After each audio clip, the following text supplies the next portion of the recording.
So for number 36, we have a 7-gram bullet fired into a 1.5 kilogram ballistic pendulum. The bullet emerges from the block with a speed of 200 meters per second, and the block rises to a maximum height of 12 centimeters. Find the initial speed of the bullet. Well, this is a classic ballistic pendulum problem where you break into 3 parts, like we have shown here.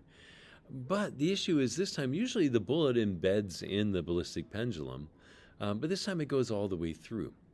So in our final step here, we actually have gravitational potential energy due to this height that it swings to, and we still have kinetic energy of the bullet.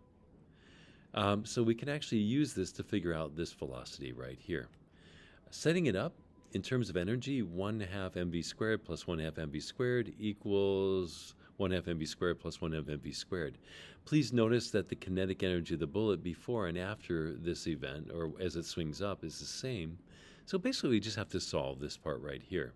And if you do that, you'll discover that the velocity of the pendulum after the bullet went through it must be 1.53 meters per second.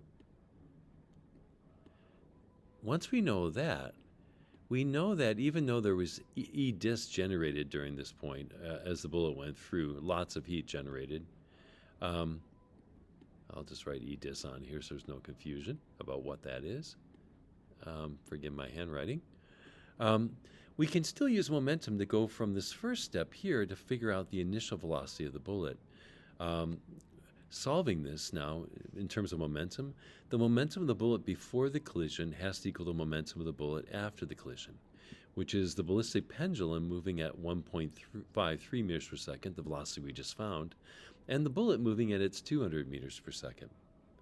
Solving this one, you'll discover that the bullet must have been moving with an initial velocity of about 529 meters per second. Hopefully that makes sense. It's the same thing we've done before, using momentum to go from step 1 to step 2, and then energy going from step 2 to 3. Have a good night. Good luck with this one.